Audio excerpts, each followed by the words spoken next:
Hello crafty cuties and welcome to a very exciting video where I will show you how to make your own custom bullet journal today. Really quick before we get started, if you're not subscribed and you like crafty videos, I would love for you to subscribe down below. Let's get on with it. I learned most of my techniques from SeaLemon and other YouTube tutorials. We are going to be using a kettle stitch binding technique to create our bullet journal. I was highly inspired by my Leuchtturm1917 bullet journal. I wanted to recreate it in a way that I could customize and share with you guys how to do so. To get started, we're going to start on the text block. This is going to be the most time-consuming part of our book. And here's the items that you will need. You're going to need paper. I'm using sketch paper that measures 11 inches by 9 inches. You can also use letter size printer paper. Just remember to adjust your measurements just a little bit because you will have 8.5 inches by 11 inches. You're going to need a ruler and an awl, a sewing needle, and some thread, PVA glue or Mod Podge, and we're going to get started by simply folding all of our pages in half like so. I do like to use a bone folder to get a really tight crease, but you can skip that part if you want. I also rounded my corners. Go ahead and fold every single paper, stacking them on top of one another. You can see I started this already just to save a little bit of time for you guys. We're going to end up with pages that measure 5.5 inches by 9 inches. And again, if you're using regular letter size paper, you'll have 5.5 inches by 8.5 inches.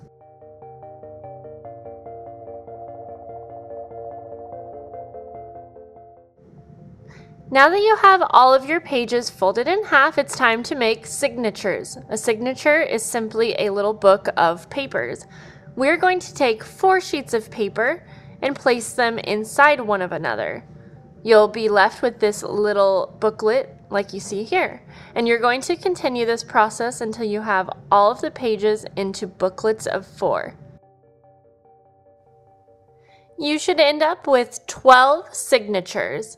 This is going to give us a total of 96 pages, 192 if you count the front and back.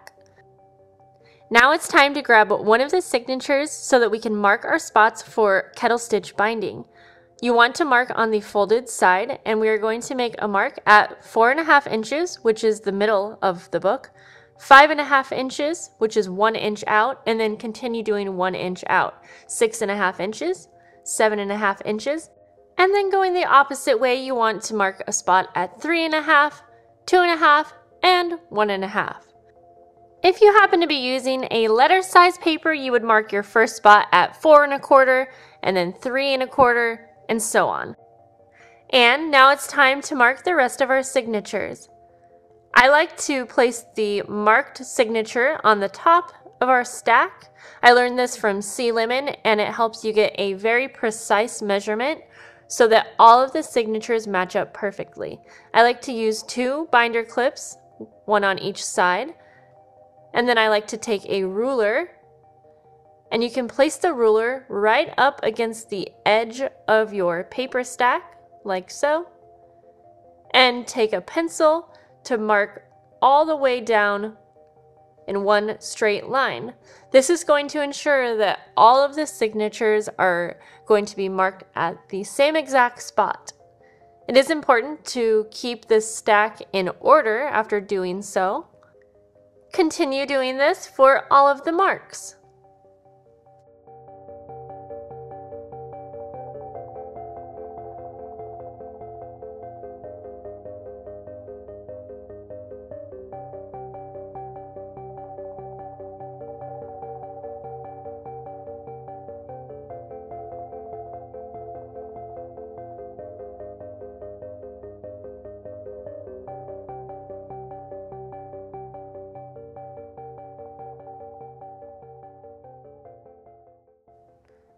Another option would be to make a little template.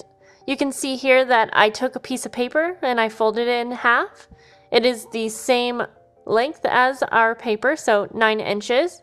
And you can see that I marked my holes on the template, and then you can place this inside of all of the signatures when you are punching your holes. It's all about preference and what you find works the best. I like to mark my paper like I did show you.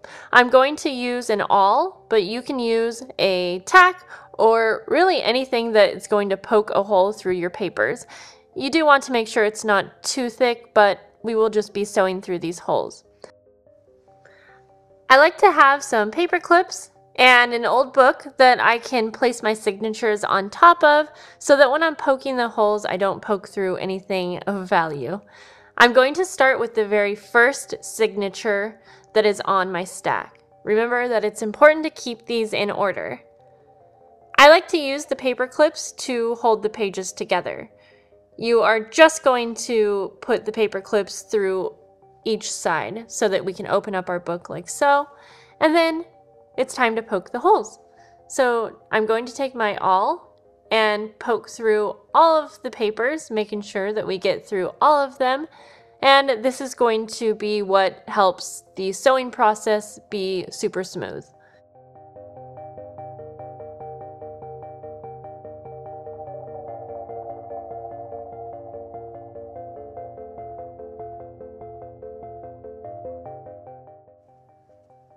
Once you poke all of the holes in that signature, go ahead and close the book back up and place it face down on a new pile.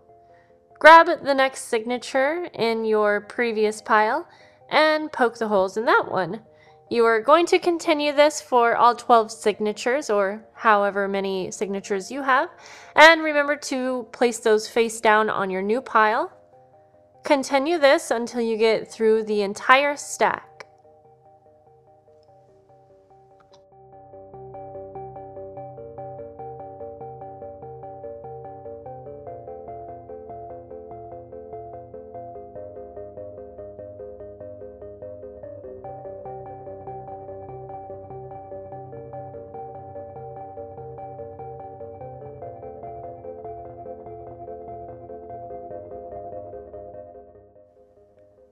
Now it's time to start sewing. You're going to need your needle. I use just a regular sewing needle, some embroidery thread or sewing thread, and you're going to start with the very bottom signature. So I like to have my stack flipped over so that I can easily grab from my pile. To estimate how much thread you need to start with, I like to start with about 3 times the length of my signatures. Now, I will show you it's very easy to rethread your needle, so don't worry about running out. The more thread that you have, the easier it is going to be getting tangles.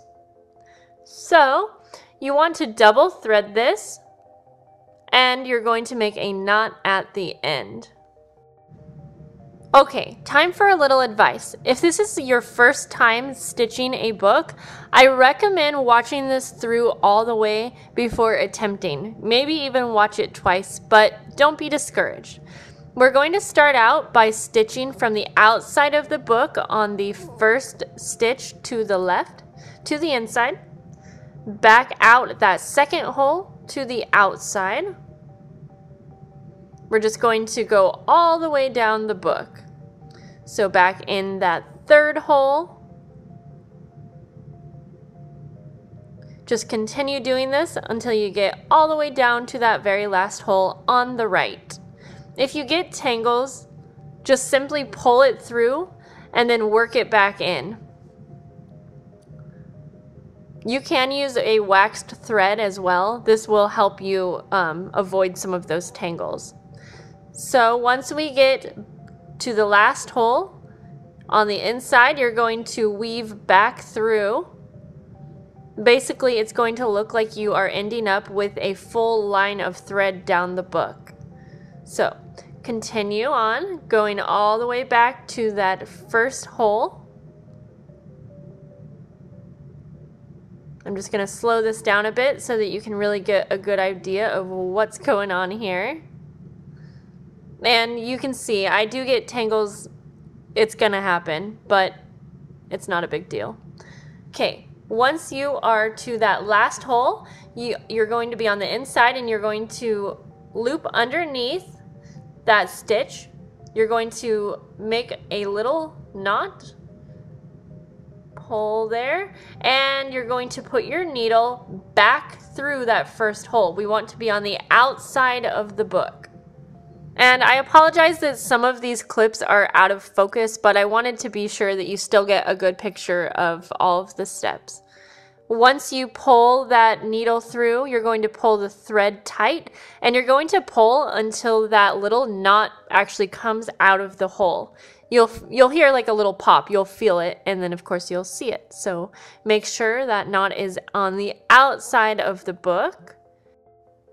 Go ahead and place the next signature right on top.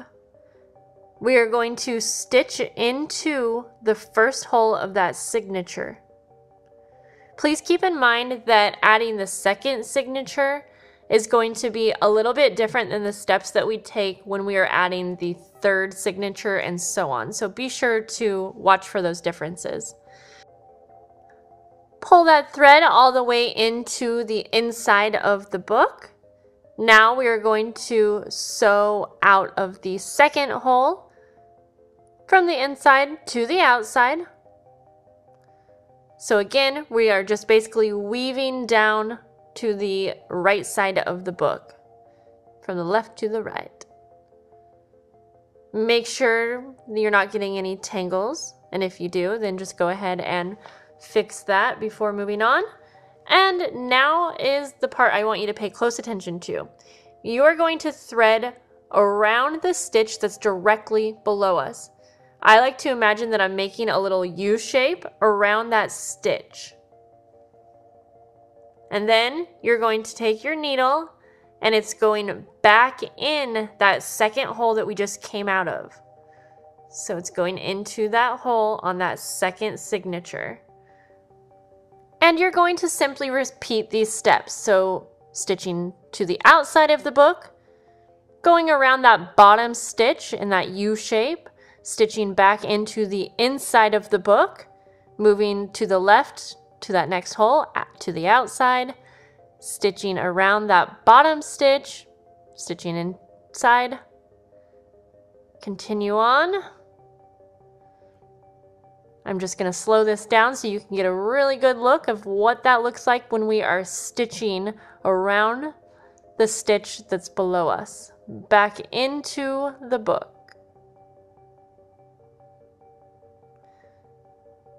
So you can see here how I open up that book so that when I'm stitching to the inside, I can just make sure that we are stitching through all of the pages, because sometimes your needle might accidentally try to slide in through 3 of the pages. So I do like to kind of go in between opening that book and closing it when I'm stitching to the inside. I hope that makes sense. Once you make it to the very last stitch on the outside of the book, you're going to loop underneath the bottom stitch, and there's only going to be thread on the left side since this is the last stitch, but you're going to do that same step.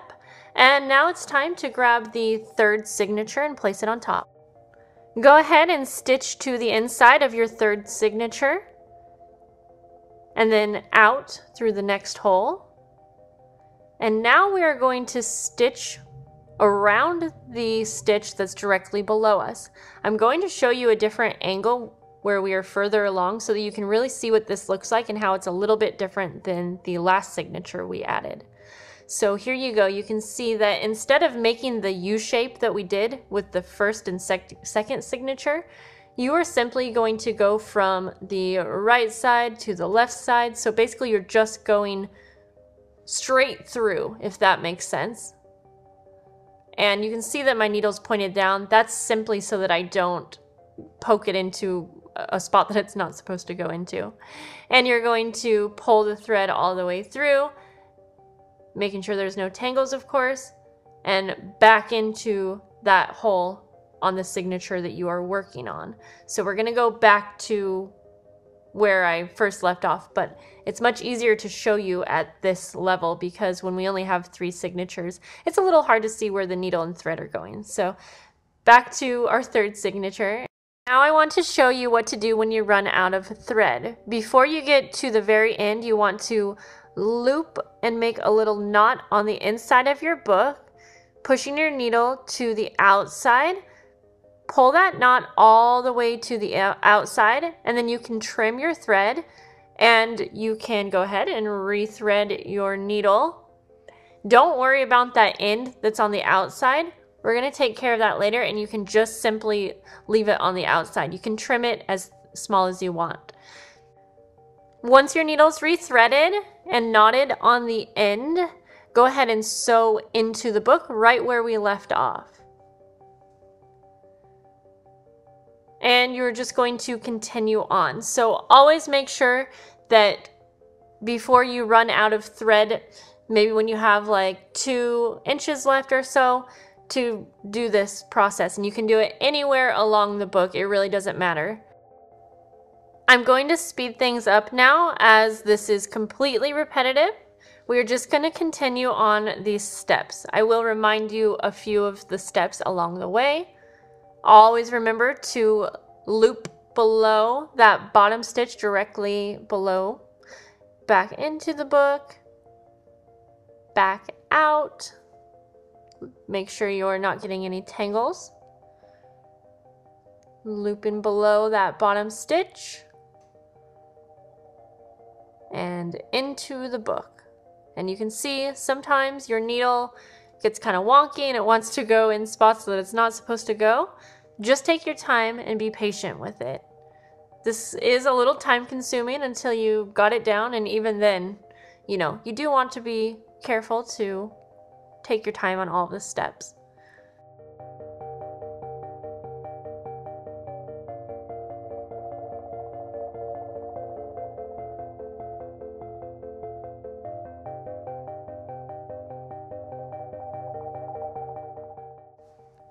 Once again, when you get to that last hole, you're going to grab the next signature, placing it on top, and repeating the steps as we did before. Weaving all the way down, remembering to loop below that bottom stitch. I'm just going to show you a different angle here so you can really get a good idea of how this works. And I felt like until I actually made a book myself, it was a little intimidating and hard to kind of understand. It's almost like you have to feel it. So I definitely recommend you guys trying this out, even if you think it looks too hard. And again, feel free to trim any of the thread ends from where we started our book or from where we rethreaded it if they're getting in your way. But if they're not in your way, it's also just fine to leave them because we will be gluing those out of the way when we get to that point.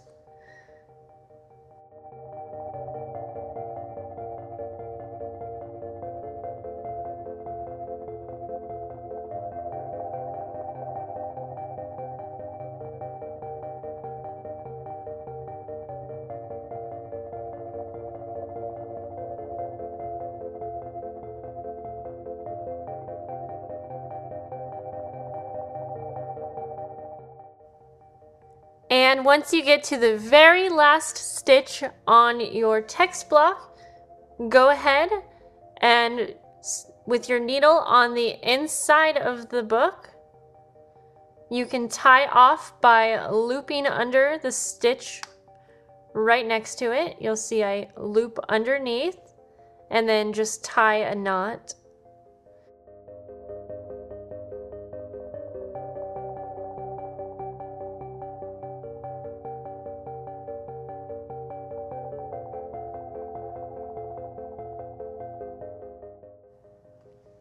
And then go ahead and sew back out to the outside of the book. And you are going to pull so that that little knot is on the outside of the book. Trim your thread and your text block is complete, which is very exciting. When you get to this point, you're going to need some glue and some binder clips and anything heavy. So if you have a book press, now would be the time to pull that out.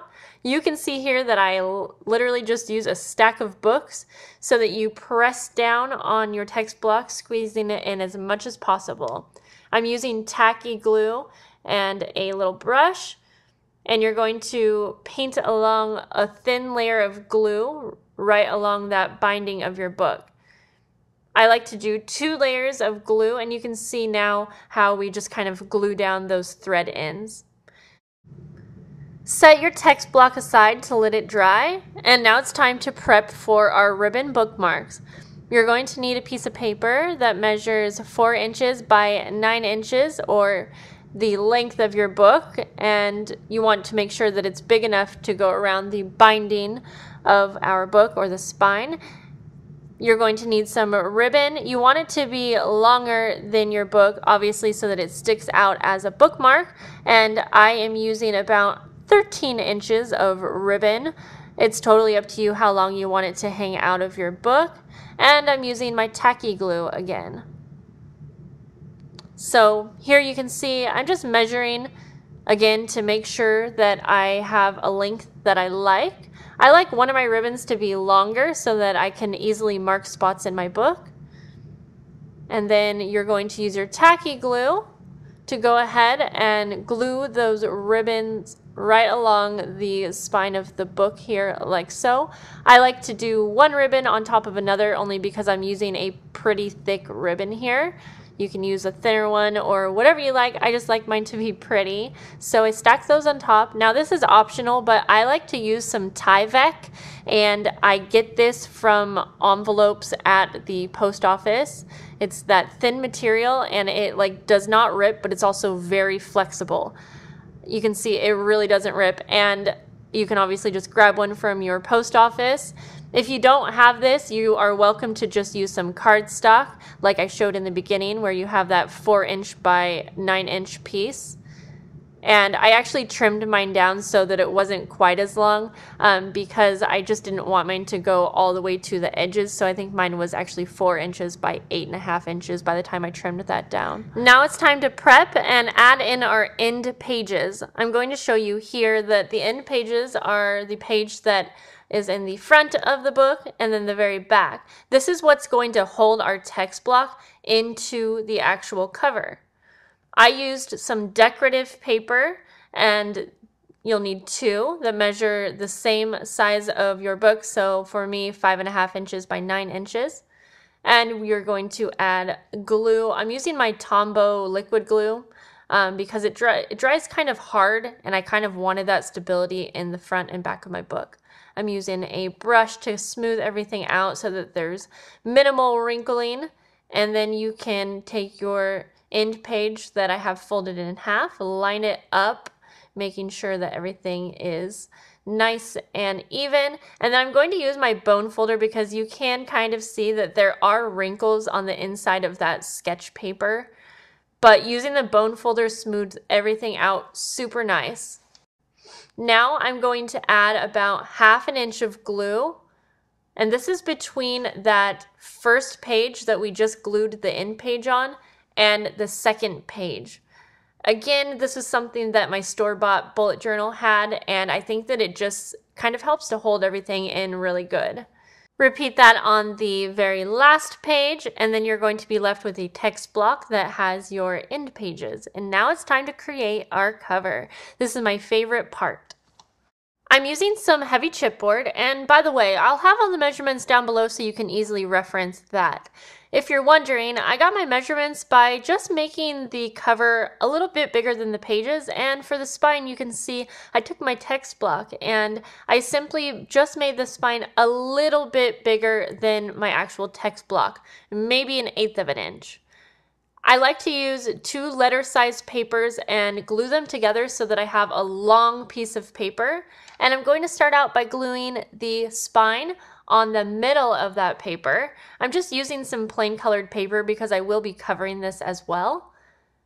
And then I'll go ahead and glue the covers on right next to each side of that spine, leaving maybe 1/8 of an inch in between both.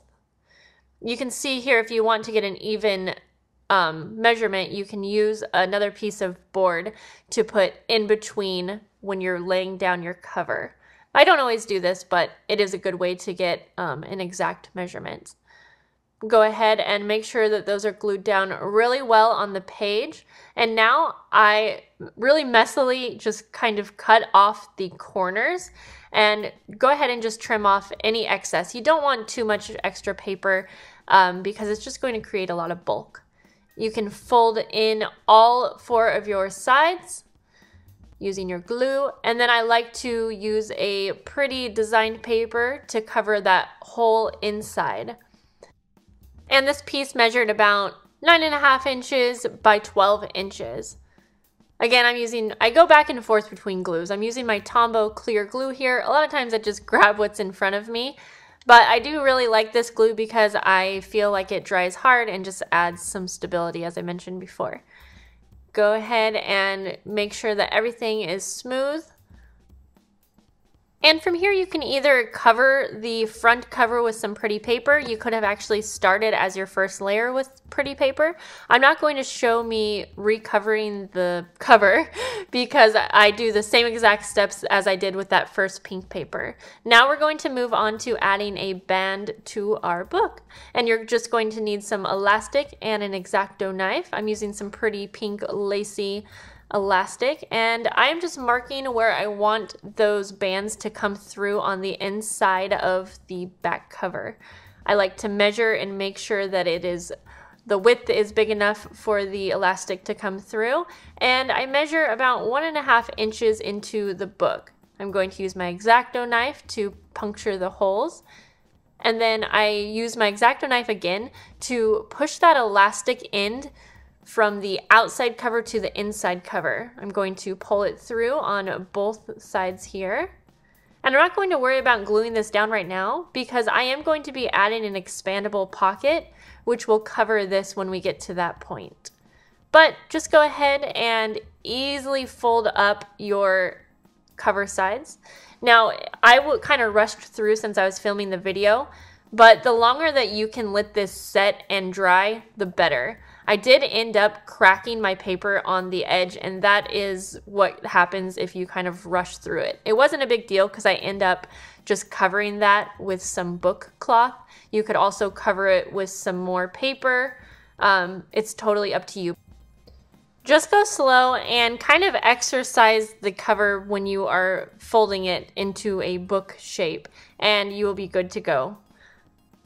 So now it is time to add our text block into the cover. I am going to add a little bit of glue onto those ribbon pieces, and you are going to add glue to the entire back sheet of that end page. I use a brush to smooth everything out, and you want to avoid adding glue to the actual spine of the text block. Now you're going to line everything up carefully, and you want to glue that end page onto the back cover. I like to take my time with this, and you can see that I fold up the front cover, and I will go back and forth between folding up the back cover just to make sure that that end page only goes to the spine. You don't want to glue anything onto the spine of our book. And you're going to repeat that for the front end page. And you can see an easy way to kind of line everything up is just to kind of open and close that book. And you do have a little bit of wiggle time if you use wet glue, which is why I do use wet glue, because it's not easy to get things exactly perfectly lined up the first time that you do this. So once you have both end pages glued into the book, you pretty much have a book. Of course, I'm going to add an expandable pocket and a little pin holder. I'm showing you here that when I rushed my last book, you can see there's a little opening between that spine and where the paper is. This was because I opened my book too soon after gluing the end pages on. I really urge you that once your end pages are glued on, to shut the book, put something heavy on it or put a rubber band around it, and just let it sit for 24 hours. I am going to open mine sooner because I'm going to show you where I add in the expandable pocket, the pen holder, and the library card. But when you do this, please wait. So I did add some book cloth, like I mentioned, around the bind of the book. Since I cracked that paper, I added some little metal corner pieces just to kind of spruce it up and make it look nice. The remaining things I'll be showing you are all optional. I'm going to be adding an expandable pocket, a pin loop, and a library card.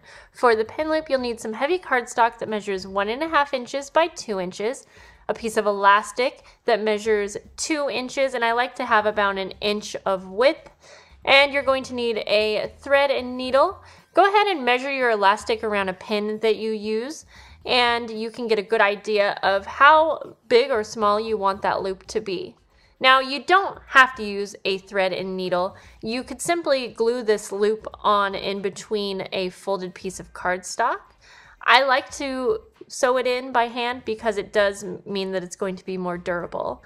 So you can see here, I am just going to make my little loop on the edge of that cardstock, and I'm just going to do a really simple stitch. Stitching in and out, weaving all the way down to the end, and then I'll weave back through to the other side. I figure since a pin is going to be going in and out of this loop, it's probably best if we did sew it in, just because, like I said, it's going to be more durable. Go ahead and trim that off, and then adding some heavy adhesive, you can go ahead and fold that piece. I went ahead and rounded the corners. Now it's time to create the expandable pocket. You're going to need one piece of paper that's 8.5 by 11 inches folded in half, and then you're going to need 2 pieces of paper that measure 5 inches by 4 inches. We're going to create an accordion fold on the 4-inch by 5-inch paper, and we're going to create the folds alongside the 4-inch side. Go ahead and fold your paper in half. If you're using a scoreboard, you can easily just score at 1-inch increments. Once you fold it in half, open that up and then fold each side into the middle line so that it is lining up with that middle line. So again, if you were using a scoreboard, you could just score at 1-inch increments.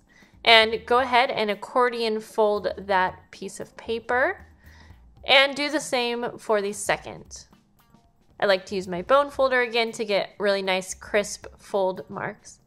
But you don't have to have a scoreboard to do this, so go ahead and we are going to glue those on to the inside of our folded paper.